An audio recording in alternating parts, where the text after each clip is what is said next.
바다처럼 푸른 하늘과 경계를 지을 수 없는 산새들의 향연. 타고적 신비가 고스란히 간직돼 스스로가 겸허해지는 공간. 서쪽의 맑고 깨끗한 세계이자 지극히 즐거운 세계인 서방 극락 정토로 향하는 항해가 시작된다.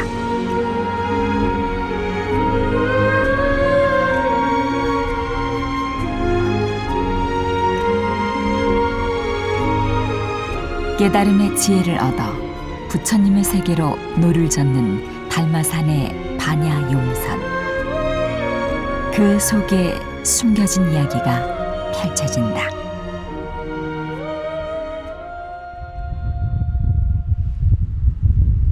한반도의 최남단이자 오염되지 않은 청정 해역과 풍부한 먹거리를 자랑하는 해남. 바다와 산이 어우러진 아름다운 자연 속 찬란한 문화유산이 숨쉬고 있다.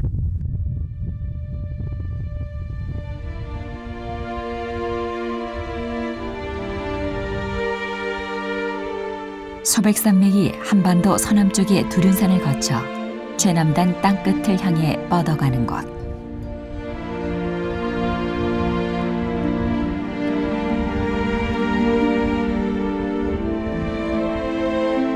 달마산은 기묘한 모습의 바위 능선과 상록수가 어우러져 호남의 금강산이라고 불린다.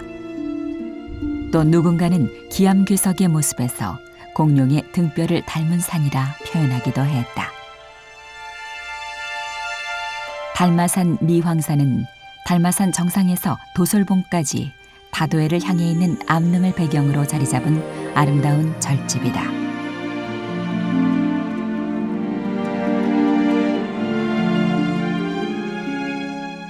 눈에 보이는 건물의 구조가 아닌 그 속에 담겨진 이야기를 끌어내는 건축가 양상현 교수.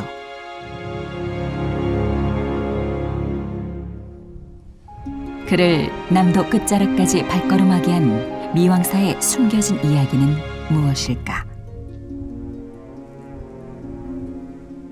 10여 년 만에 다시 미왕사를 찾았습니다. 처음에 여기를 찾았을 때 초석에 있는 조그만한 개와 거북이를 보면서 참 놀라운 느낌을 가졌었는데, 오늘 다시 오니까 또 그 모습들이 어떻게 변해 있을지, 미왕사가 또 어떻게 변해 있을지 굉장히 궁금하기도 하고 기대도 됩니다. 미왕사에 얽힌 전설이 건축으로 어떻게 표현되어 있는지를 아는 것은 언제나 흥분되는 일이기도 합니다. 오늘 여러분과 함께 미왕사에서 새로운 것들, 그리고 아름다운 우리 건축의 모습을 볼 수 있기를 기대합니다.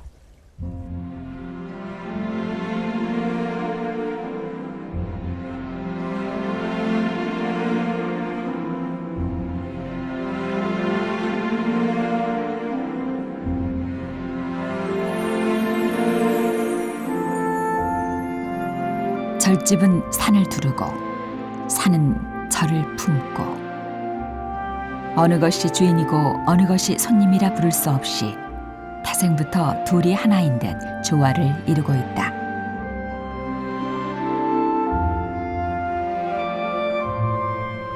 귀한 보물을 숨겨놓은 듯 달마산 깊숙이 자리한 사찰 미황사.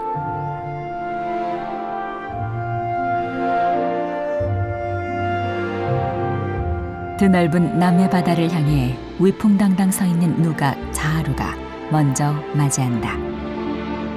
자하루는 넓은 바다를 품에 안으려는 대범한 모습이다.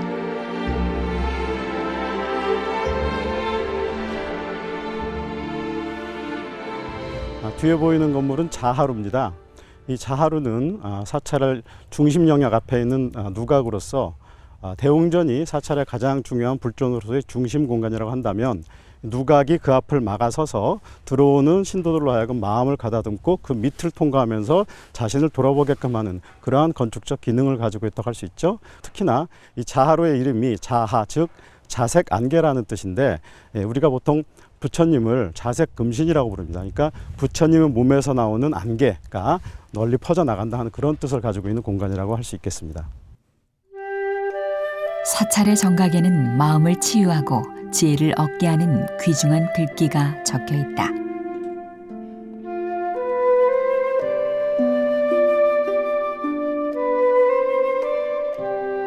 이번 생에 이 몸을 제도하지 못하면 또다시 어느 생을 기다려 제도할까?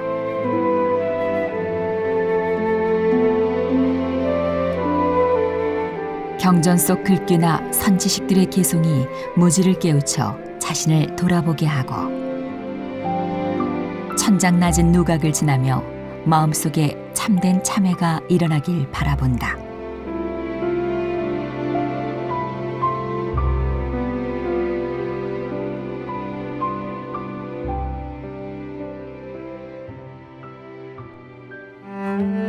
자하루를 지나 드디어 마주하게 되는 미양사 경내. 정각들의 배치와 자리한 조형물들은 더없이 정갈하다.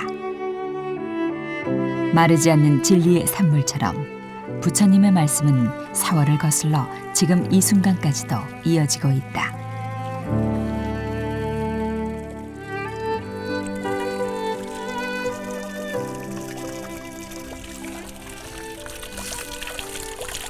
정말 참 좋네요.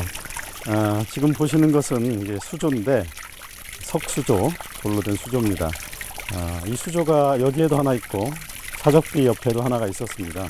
이 물을 담아두는 이 수조의 규모로 보아서 과거에 미왕사에도 상당히 많은 스님들께서 계셨구나라는 것을 짐작할 수가 있네요.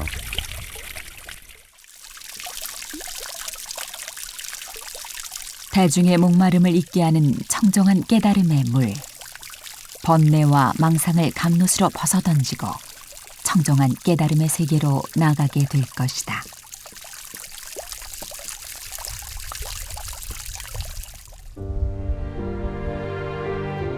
신라 경덕왕 8년 749년에 창건된 미황사. 옛날에는 크고 작은 남자를 12개나 거느린 거찰이었다고 한다.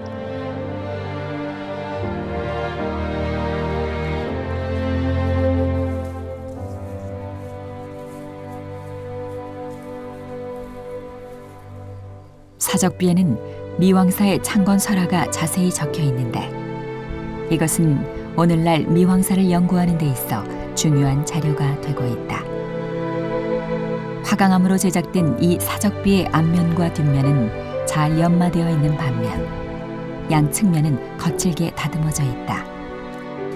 대부분 거북이나 이런 그 귀부라고 해서 귀부나 용 모양의 그 바위 위에다가 용 모양의 조각된 돌 위에다가 보통 비석을 세우는데 완전히 자연석을 그대로 이용해서 비석을 세운 게 굉장히 특이하고 또 아주 멋있습니다. 위는 또 아주 자세한 디테일한 조각을 하고 있고 아래는 자연석을 그대로 쓰고 있고 참 활달하네요.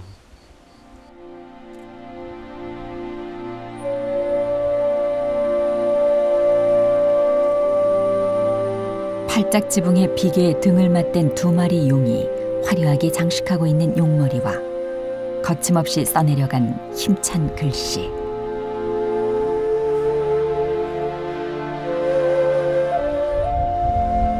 도식적인 운문으로 가득 메워져 있어 한 쌍의 용이 마치 구름 위를 비상하는 듯 거침없는 자태를 뽐내고 있다.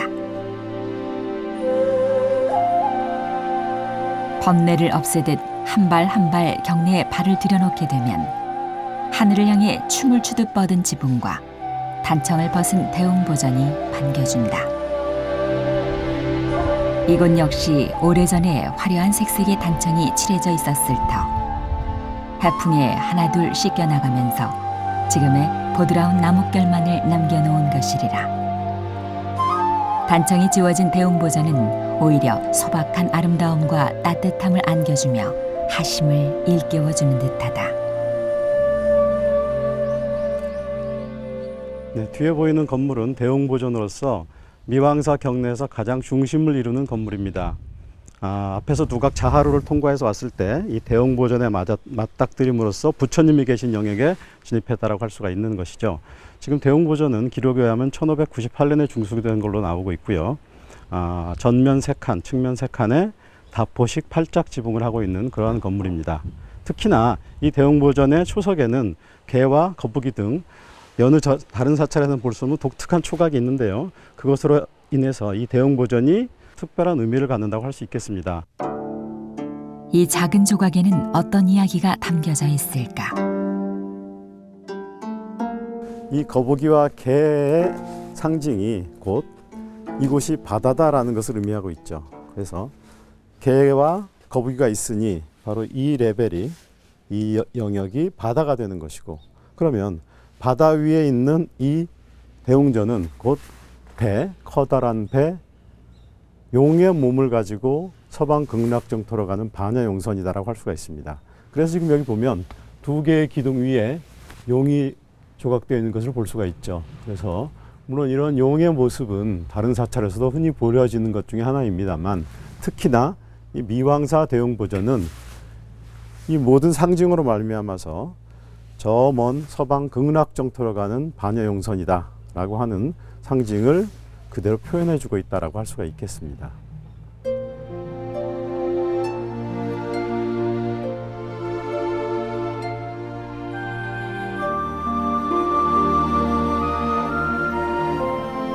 미왕사가 품고 있는 상징의 의미를 창건설화에서 엿볼 수 있는데, 미왕사 창건설화는 사적비에 자세히 담겨져 있다.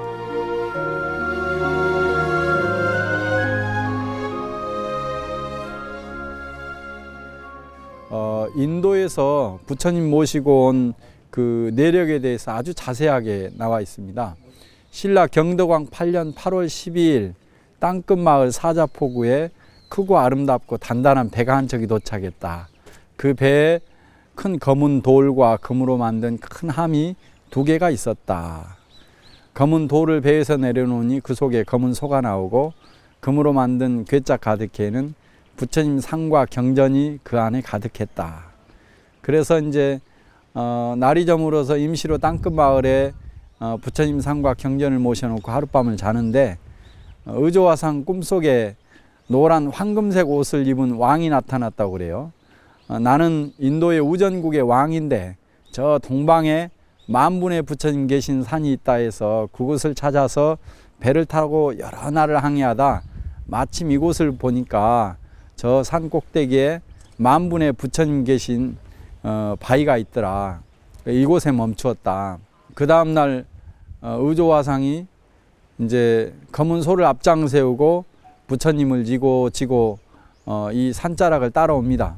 검은 소가 앞장서서 걷다가 지금의 대웅전 자리에서 소가 멈춰서서 저쪽 서쪽 진도 쪽을 바라보면서 아주 아름다운 소리로 3번 울고 드러누워서 일어나지 아니했다. 바로 이 자리에 부처님 상과 경전을 모시고 절을 세우고, 절 이름은 소의 마지막 울음소리를 따서 아름다울 미자를 쓰고, 큰 스님 꿈속에 나타났던 인도 왕의 옷색을 따서 누루항자를 썼다. 그래서 미왕사라 한다 하고 그 기록들에는 적혀져 있습니다.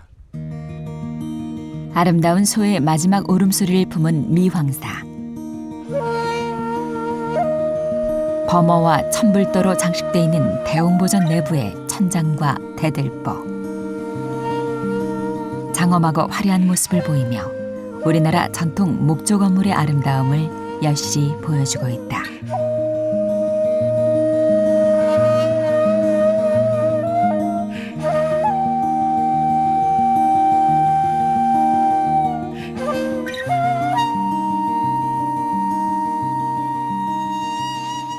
지금 우리는 대웅보전 안에 와 있습니다. 이 대웅보전에는 가운데에 석가모니 부처님과 아미타불 그리고 약사예르불이 계시죠. 이 대웅전에는 불화에 많은 탱화들이 걸려 있기도 한데요. 보시는 것 같이 부처님들이 천불의 부처님을 대들보와 벽화에 표현하고 있습니다. 그래서 천불의 부처님과 함께 반야용선을 타고 극락으로 가는 우주적 항해를 우리는 체험하고 있다고 그렇게 생각할 수가 있습니다. 대웅전 부처님 앞에 서니 극락으로 향하는 반야용선에 몸을 실은 듯 몸과 마음이 가벼워진다. 대웅전을 가득 메운 천불의 부처님.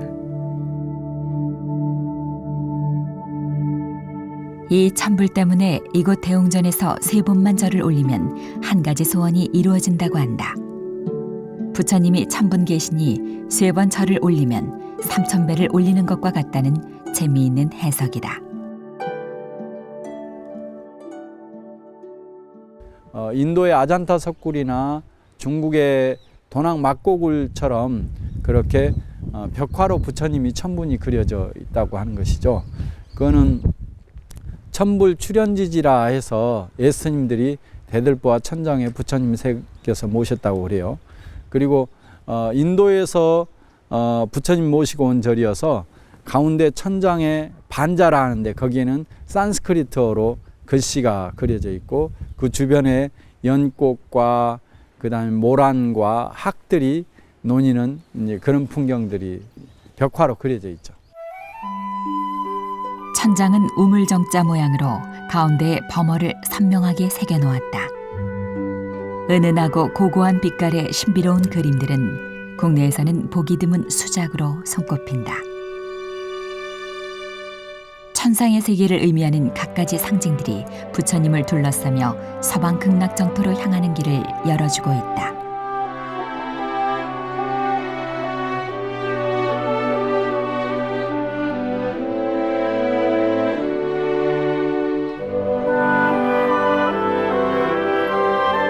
극락정토를 향해 나아가는 반야용선, 미황사 대웅보좌, 달마산 서쪽에 자리하며 대중들을 서방세계의 길로 안내하고 있다.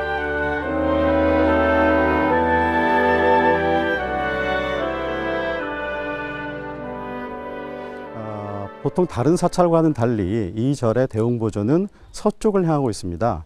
우리나라의 건물들이 서쪽을 향하는 것을 되게 금기시하고 있는데 이 절만큼은 특이하게도 서쪽을 향하고 있는 것이죠. 그것은 이 절이 서쪽에 있는 극락정토를 향해 나아가고자 이 절의 좌향을 서방 극락정토를 향하는 방위로 잡았다고 그렇게 볼 수 있는 것이죠. 그래서 이 절이 반야용선이라고 하는 의미가 초석이나 좌향 그리고 내부에 있는 천불의 부처님 이런 모든 상징으로 말미암아서 이 대웅보전 그러니까 미황사의 대웅보전은 달마산에 건립되어 있는 거대한 반야용선이다라고 이해할 수 있다고 생각합니다.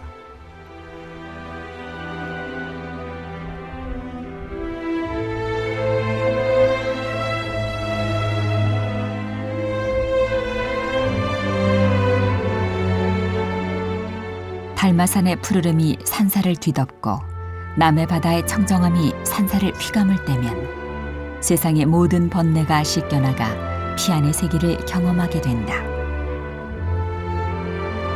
미황사를 가장 아름다운 절집이라 부르는 이유가 단지 뛰어난 풍광만을 자랑해서는 아닐 것이다.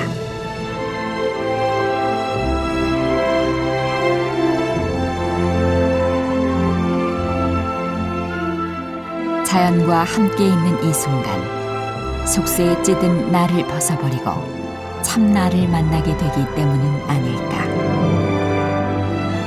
대웅전 부처님이 늘 바라보는 서쪽 하늘은 내일 붉게 물든 해를 선물하며 극락정토를 떠올리게 한다. 달마산에 놓인 반야용선, 미황사 대웅보전은 오늘도 서방 극락정토를 향해 왕생의 항해를 준비하고 있다.